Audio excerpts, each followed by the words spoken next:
ನಮಸ್ಕಾರ ಗೆಳೆಯರೆ. ಇಂದಿನ ಡಿಜಿಟಲ್ ಯುಗದಲ್ಲಿ ನಾವು ಎಷ್ಟು ಆನ್ಲೈನ್ನಲ್ಲಿ ಇರುತ್ತೇವೋ ಅಷ್ಟೇ ಅಪಾಯಗಳು ಕೂಡ ಹೆಚ್ಚುತ್ತಿವೆ. ಇತ್ತೀಚಿನ ದಿನಗಳಲ್ಲಿ ಸೈಬರ್ ಅಪರಾಧಗಳು ಭಾರತದಲ್ಲಿ ಅತಿ ದೊಡ್ಡ ಸವಾಲಾಗಿ ಪರಿಣಮಿಸಿದೆ. ಈ ಸೈಬರ್ ಕ್ರೈಮ್ಗಳನ್ನು ತಡೆಗಟ್ಟಲು ಭಾರತ ಸರ್ಕಾರ ಈಗ ಒಂದು ಬಲಿಷ್ಠವಾದ ಹೆಜ್ಜೆಯನ್ನು ಇಟ್ಟಿದೆ. ಅದೇ ಸುಯೋಗ್ ಪೋರ್ಟಲ್ ಎಂಬ ಹೊಸ ಡಿಜಿಟಲ್ ವ್ಯವಸ್ಥೆ. ಈ ಪೋರ್ಟಲ್ ಅನ್ನು ಭಾರತದ ಗೃಹ ಸಚಿವಾಲಯ ಅಧಿಕೃತವಾಗಿ ಅಭಿವೃದ್ಧಿಪಡಿಸಿದೆ. ಇದರ ಸಂಪೂರ್ಣ ಉಸ್ತುವಾರಿಯನ್ನು 14C ಅಂದರೆ ಭಾರತೀಯ ಸೈಬರ್ ಅಪರಾಧ ಸಂಯೋಜನಾ ಕೇಂದ್ರ ನೋಡಿಕೊಳ್ಳುತ್ತದೆ. ಸುಯೋಗ್ ಪೋರ್ಟಲ್ ಕೇವಲ ಒಂದು ವೆಬ್ಸೈಟ್ ಅಲ್ಲ, ಇದು ಅಪರಾಧಗಳ ವಿರುದ್ಧದ ಒಂದು ತಾಂತ್ರಿಕ ಸೇತುವೆ. ಇದರ ಮುಖ್ಯ ಉದ್ದೇಶ ಏನೆಂದರೆ ಕಾನೂನು ಜಾರಿ ಸಂಸ್ಥೆಗಳು ಮತ್ತು ಇಂಟರ್ನೆಟ್ ಕಂಪನಿಗಳ ನಡುವೆ ನೇರ ಸಂಪರ್ಕ ಕಲ್ಪಿಸುವುದು. ಮೊದಲೆಲ್ಲ ಸೈಬರ್ ಕ್ರೈಮ್ ನಡೆದಾಗ ಕಂಪನಿಗಳಿಂದ ಮಾಹಿತಿ ಪಡೆಯಲು ಪೊಲೀಸರಿಗೆ ಬಹಳ ಸಮಯ ಹಿಡಿಯುತ್ತಿತ್ತು. ಆದರೆ ಈಗ ಈ ಪೋರ್ಟಲ್ ಮೂಲಕ ಕ್ಷಣಾರ್ಧದಲ್ಲಿ ಮಾಹಿತಿ ವಿನಿಮಯ ಸಾಧ್ಯವಾಗುತ್ತಿದೆ. ಸೈಬರ್ ಅಪರಾಧಿಗಳು ಬಳಸುವ ಅಕೌಂಟ್ಗಳನ್ನು ಪತ್ತೆ ಹಚ್ಚಲು ಇದು ತುಂಬಾ ಸಹಾಯಕಾರಿ. ಸಾಮಾಜಿಕ ಜಾಲತಾಣಗಳಲ್ಲಿ ಹರಡುವ ತಪ್ಪು ಮಾಹಿತಿಗಳನ್ನು ನಿಯಂತ್ರಿಸಲು ಇದನ್ನು ಬಳಸಲಾಗುತ್ತದೆ. ವಿಶೇಷವಾಗಿ ಮಹಿಳೆಯರು ಮತ್ತು ಮಕ್ಕಳ ವಿರುದ್ಧದ ಸೈಬರ್ ಅಪರಾಧಗಳನ್ನು ಇದು ಮೊದಲ ಆದ್ಯತೆಯಾಗಿ ತೆಗೆದುಕೊಳ್ಳುತ್ತದೆ. ಯಾರಾದರೂ ಅಶ್ಲೀಲ ಕಂಟೆಂಟ್ ಹಂಚಿಕೊಂಡರೆ ಈ ಪೋರ್ಟಲ್ ಮೂಲಕ ಅದನ್ನು ತಕ್ಷಣವೇ ಡಿಲೀಟ್ ಮಾಡಿಸಬಹುದು. ಇದು ಕೇವಲ ಸೋಷಿಯಲ್ ಮೀಡಿಯಾಗಳಲ್ಲಿ ಮಾತ್ರ ಸೀಮಿತವಾಗಿಲ್ಲ. ಇದು ಗೂಗಲ್, ಫೇಸ್ಬುಕ್, ಎಕ್ಸ್ ನಂತಹ ದೈತ್ಯ ಕಂಪನಿಗಳ ಜೊತೆ ಸಮನ್ವಯ ಸಾಧಿಸುತ್ತದೆ. ಸೈಬರ್ ಕ್ರೈಮ್ ಪೊಲೀಸರಿಗೆ ಇದೊಂದು ಬಲವಾದ ಡಿಜಿಟಲ್ ಅಸ್ತ್ರವಾಗಿದೆ. ದೇಶದಾದ್ಯಂತ ಇರುವ ವಿವಿಧ ರಾಜ್ಯಗಳ ಸೈಬರ್ ಸೆಲ್ಗಳು ಇದರಲ್ಲಿ ಒಟ್ಟಾಗಿ ಕೆಲಸ ಮಾಡುತ್ತವೆ. ಇದರಿಂದಾಗಿ ಅಂತಾರಾಜ್ಯ ಸೈಬರ್ ಅಪರಾಧಗಳನ್ನು ಭೇದಿಸುವುದು ಸುಲಭವಾಗಿದೆ. ಸೈಬರ್ ಅಪರಾಧಿಗಳು ಒಂದು ರಾಜ್ಯದಲ್ಲಿ ಕುಳಿತು ಇನ್ನೊಂದು ರಾಜ್ಯದ ಜನರಿಗೆ ವಂಚನೆ ಮಾಡುತ್ತಾರೆ. ಇಂತಹ ಪ್ರಕರಣಗಳಲ್ಲಿ ಸುಯೋಗ್ ಪೋರ್ಟಲ್ ಡೇಟಾವನ್ನು ವೇಗವಾಗಿ ಶೇರ್ ಮಾಡಲು ಸಹಾಯ ಮಾಡುತ್ತದೆ. ಈ ವ್ಯವಸ್ಥೆಯು ಕೃತಕ ಬುದ್ಧಿಮತ್ತೆ ಅಂದ್ರೆ AI ಮತ್ತು ಡೇಟಾ ಅನಾಲಿಟಿಕ್ಸ್ ಅನ್ನು ಬಳಸಿಕೊಳ್ಳುತ್ತವೆ. ಇದರಿಂದಾಗಿ ಸೈಬರ್ ದಾಳಿಗಳು ನಡೆಯುವ ಮೊದಲೇ ಮುನ್ಸೂಚನೆ ಪಡೆಯಲು ಸಾಧ್ಯವಾಗಬಹುದು. ದೇಶದ ಆಂತರಿಕ ಭದ್ರತೆಯನ್ನು ಕಾಪಾಡುವಲ್ಲಿ ಈ ಪೋರ್ಟಲ್ ಪ್ರಮುಖ ಪಾತ್ರ ವಹಿಸುತ್ತಿದೆ. ಸೈಬರ್ ಹಣಕಾಸು ವಂಚನೆಗಳನ್ನು ಪತ್ತೆ ಹಚ್ಚಲು ಕೂಡ ಇದು ನೆರವಾಗುತ್ತದೆ. ನಿಮ್ಮ ಬ್ಯಾಂಕ್ ಖಾತೆಯಿಂದ ಹಣ ಕಳುವಾದರೆ ತಕ್ಷಣ 1930 ಸಂಖ್ಯೆಗೆ ಕರೆ ಮಾಡಲು ಸರ್ಕಾರ ಸೂಚಿಸುತ್ತದೆ. ಆ ದೂರುಗಳು ತನಿಖೆಯಲ್ಲೂ ಇಂತಹ ಪೋರ್ಟಲ್ಗಳ ಹಿಂದೆ ಕೆಲಸ ಮಾಡುತ್ತವೆ. ಸೈಬರ್ ವಂಚನೆಗೊಳಗಾದ ಹಣವನ್ನು ಫ್ರೀಸ್ ಮಾಡಲು ಇದು ಬ್ಯಾಂಕ್ಗಳ ಜೊತೆ ಸಂಪರ್ಕ ಸಾಧಿಸುತ್ತದೆ. ಪ್ರಸ್ತುತ ಸೈಬರ್ ಯುದ್ಧದ ಕಾಲದಲ್ಲಿ ಇಂತಹ ಸಿದ್ಧತೆಗಳು ಅತ್ಯಗತ್ಯವಾಗಿವೆ. ಗೃಹ ಸಚಿವಾಲಯ ಪ್ರತಿ ವರ್ಷ ಸೈಬರ್ ಸುರಕ್ಷತೆಗಾಗಿ ಕೋಟ್ಯಾಂತರ ರೂಪಾಯಿ ವ್ಯಯಿಸುತ್ತದೆ. ಸುಯೋಗ್ ಎಂಬ ಹೆಸರು ಸಹಯೋಗ ಎಂಬ ಅರ್ಥವನ್ನು ನೀಡುತ್ತದೆ. ಅಂದರೆ ಎಲ್ಲಾ ಇಲಾಖೆಗಳು ಒಂದಾಗಿ ಕೆಲಸ ಮಾಡುವುದು ಇದರ ಮೂಲ ಮಂತ್ರ. ಭಾರತೀಯ ನಾಗರಿಕರ ವೈಯಕ್ತಿಕ ಡೇಟಾವನ್ನು ರಕ್ಷಿಸುವುದು ಇದರ ಅಂತಿಮ ಗುರಿ.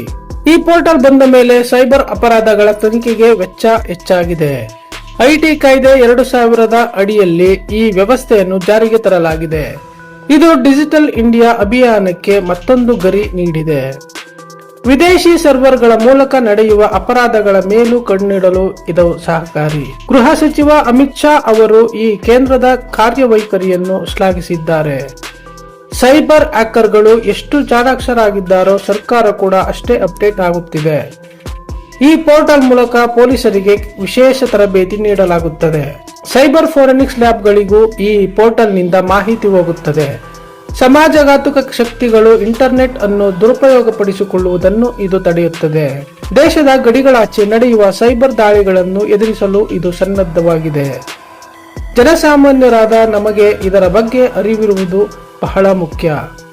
ಆನ್ಲೈನ್ನಲ್ಲಿ ಏನಾದರೂ ತೊಂದರೆಯಾದರೆ ಹೆದರುವ ಅಗತ್ಯವಿಲ್ಲ ಎಂದು ಸರ್ಕಾರ ಹೇಳುತ್ತಿದೆ. ಸೈಬರ್ ಕ್ರೈಮ್ ಹೆಲ್ಪ್ಲೈನ್ ಮತ್ತು ಈ ಪೋರ್ಟಲ್ಗಳು ನಮಗಾಗಿ ಇವೆ. ನೀವು ಅಪ್ಲೋಡ್ ಮಾಡಿದ ಫೋಟೋದಲ್ಲಿರುವಂತೆ ಇದು ಗೃಹ ಸಚಿವಾಲಯದ ಒಂದು ದೊಡ್ಡ ಹೆಜ್ಜೆ. ಸ್ಪರ್ಧಾತ್ಮಕ ಪರೀಕ್ಷೆಗಳಿಗೆ ಸಿದ್ಧತೆ ನಡೆಸುವವರಿಗೂ ಈ ಪ್ರಶ್ನೆ ಬಹಳ ಮುಖ್ಯವಾಗಿದೆ. ಸುಯೋಗ್ ಪೋರ್ಟಲ್ ಅನ್ನು ಯಾರು ಆರಂಭಿಸಿದರು ಎಂಬ ಪ್ರಶ್ನೆ ಕೇಳಬಹುದು. ಅದಕ್ಕೆ ಉತ್ತರ ಯಾವಾಗಲೂ ಕೇಂದ್ರ ಗೃಹ ಸಚಿವಾಲಯ ಎಂಬುದೇ ಆಗಿರುತ್ತದೆ. ಈ ಪೋರ್ಟಲ್ 24x7 ಕೆಲಸ ಮಾಡುತ್ತದೆ ಎಂಬುದು ಇದರ ವಿಶೇಷತೆ. ದಿನದ ಯಾವುದೇ ಸಮಯದಲ್ಲಿ ಸೈಬರ್ ದೂರುಗಳ ಮೇಲೆ ಕ್ರಮ ಜರುಗಿಸಬಹುದು. ಇದು ಭಾರತದ ಸೈಬರ್ ಡಿಫೆನ್ಸ್ ಸಿಸ್ಟಮ್ ಅನ್ನು ಮತ್ತಷ್ಟು ಬಲಪಡಿಸಿದೆ. ಡೇಟಾ ಬ್ರೀಚ್ ಅಥವಾ ಮಾಹಿತಿ ಸೋರಿಕೆಯಾದಾಗ ಇದು ಎಚ್ಚರಿಕೆ ನೀಡುತ್ತದೆ. ಸಂಶಯಾಸ್ಪದ ಲಿಂಕ್ಗಳು ಮತ್ತು ವೆಬ್ಸೈಟ್ಗಳನ್ನು ಇದು ಬ್ಲಾಕ್ ಮಾಡಿಸುತ್ತದೆ. ಹದಿಹರೆಯದ ಮಕ್ಕಳು ಸೈಬರ್ ಲೋಕದಲ್ಲಿ ತಪ್ಪು ದಾರಿಗೆ ಹೋಗುವುದನ್ನು ತಡೆಯಲು ಇದು ಸಹಕಾರಿ. ಗೇಮಿಂಗ್ ಅಪ್ಲಿಕೇಶನ್ಗಳ ಮೂಲಕ ನಡೆಯುವ ವಂಚನೆಗಳನ್ನು ಇದು ಗಮನಿಸುತ್ತದೆ. ಡಾರ್ಕ್ ವೆಬ್ ಮೇಲೆ ನಿಗಾ ಇಡಲು ಈ ಪೋರ್ಟಲ್ ಬಳಕೆಯಾಗುತ್ತದೆ. ಉಗ್ರಗಾಮಿ ಸಂಘಟನೆಗಳು ಆನ್ಲೈನ್ ನೇಮಕಾತಿ ಮಾಡುವುದನ್ನು ಇದು ತಡೆಯುತ್ತದೆ. ಭಾರತದ ಡಿಜಿಟಲ್ ಸಾರ್ವಭೌಮತ್ವವನ್ನು ಇದು ಎತ್ತಿ ಹಿಡಿಯುತ್ತದೆ. ಇತ್ತೀಚೆಗೆ ಈ ಪೋರ್ಟಲ್ ಹೊಸ ಫೀಚರ್ಗಳೊಂದಿಗೆ ಅಪ್ಡೇಟ್ ಆಗಿದೆ. ಬಳಕೆದಾರರ ದೂರುಗಳನ್ನು ಟ್ರ್ಯಾಕ್ ಮಾಡುವುದು ಈಗ ಸುಲಭವಾಗಿದೆ. ಪೊಲೀಸ್ ಅಧಿಕಾರಿಗಳಿಗೆ ಈ ಪೋರ್ಟಲ್ ಲಾಗಿನ್ ಐಡಿಗಳನ್ನು ನೀಡಲಾಗಿದೆ. ಇದರಿಂದ ತನಿಖೆಯಲ್ಲಿ ಪಾರದರ್ಶಕತೆ ಹೆಚ್ಚಾಗುತ್ತದೆ. ಸೈಬರ್ ಅಪರಾಧದ ಸಂತ್ರಸ್ತರಿಗೆ ತ್ವರಿತ ನ್ಯಾಯ ಸಿಗುವಂತೆ ಮಾಡುವುದು ಇದರ ಉದ್ದೇಶ. ಪ್ರತಿ ರಾಜ್ಯದ ಸೈಬರ್ ವಿಭಾಗವು I4C ಕೇಂದ್ರದೊಂದಿಗೆ ಸಂಪರ್ಕದಲ್ಲಿರುತ್ತದೆ. ನ್ಯಾಷನಲ್ ಸೈಬರ್ ಕ್ರೈಮ್ ರಿಪೋರ್ಟಿಂಗ್ ಪೋರ್ಟಲ್ಗೂ ಇದು ಬೆನ್ನೆಲುಬಾಗಿದೆ. ಸಾಮಾನ್ಯ ಜನರು ನೇರವಾಗಿ ಸಹಯೋಗ್ ಪೋರ್ಟಲ್ ಬಳಸದಿದ್ದರೂ ಇದು ಪೊಲೀಸರ ಕೆಲಸಕ್ಕೆ ಸಹಕಾರಿ. ನಾವು ಯಾವುದೇ ಆನ್ಲೈನ್ ಲಿಂಕ್ ಮೇಲೆ ಕ್ಲಿಕ್ ಮಾಡುವ ಮುನ್ನ ಎಚ್ಚರದಿಂದ ಇರಬೇಕು. ನಮ್ಮ ಎಚ್ಚರಿಕೆ ಸೈಬರ್ ಅಪರಾಧಗಳಿಗೆ ಮೊದಲ ಮದ್ದಾಗಿದೆ. ಸರ್ಕಾರ ಇಷ್ಟೆಲ್ಲ ಸೌಲಭ್ಯಗಳನ್ನು ನೀಡುತ್ತಿರುವುದು ನಮ್ಮ ಸುರಕ್ಷತೆಗಾಗಿ ಮಾತ್ರ. ಸೈಬರ್ ವಂಚನೆ ನಡೆದರೆ ಯಾವುದೇ ಮುಜುಗರವಿಲ್ಲದೆ ದೂರು ನೀಡಬೇಕು. ನಿಮ್ಮ ದೂರು ಸಹಯೋಗ್ ಪೋರ್ಟಲ್ ಮೂಲಕ ವೇಗವಾಗಿ ತನಿಖೆಗೆ ಒಳಪಡುತ್ತದೆ. ಇಂತಹ ಮಾಹಿತಿಗಳನ್ನು ಎಲ್ಲರಿಗೂ ತಲುಪಿಸುವುದು ನಮ್ಮ ಜವಾಬ್ದಾರಿ. ಡಿಜಿಟಲ್ ಕ್ರಾಂತಿಯ ಜೊತೆಗೆ ಡಿಜಿಟಲ್ ಸುರಕ್ಷತೆಯು ಬಹಳ ಮುಖ್ಯ. ಈ ವಿಡಿಯೋ ನಿಮಗೆ ಸಹಯೋಗ್ ಪೋರ್ಟಲ್ ಬಗ್ಗೆ ಸ್ಪಷ್ಟ ಮಾಹಿತಿ ನೀಡಿದೆ ಎಂದು ನಾವು ಭಾವಿಸುತ್ತೇವೆ. ಕೇಂದ್ರ ಗೃಹ ಸಚಿವಾಲಯದ ಈ ಪ್ರಯತ್ನ ಶ್ಲಾಘನೀಯ. ಭಾರತವನ್ನು ಸೈಬರ್ ಸುರಕ್ಷಿತ ದೇಶವನ್ನಾಗಿ ಮಾಡೋಣ. ಇಂತಹ ಮತ್ತಷ್ಟು ಇಂಟ್ರೆಸ್ಟಿಂಗ್ ವಿಡಿಯೋಗಳಿಗಾಗಿ ನಮ್ಮ ಚಾನೆಲ್ನ ಸಬ್ಸ್ಕ್ರೈಬ್ ಮಾಡಿ. ಮತ್ತೆ ಮುಂದಿನ ವಿಡಿಯೋದಲ್ಲಿ ಸಿಗೋಣ. ಧನ್ಯವಾದಗಳು.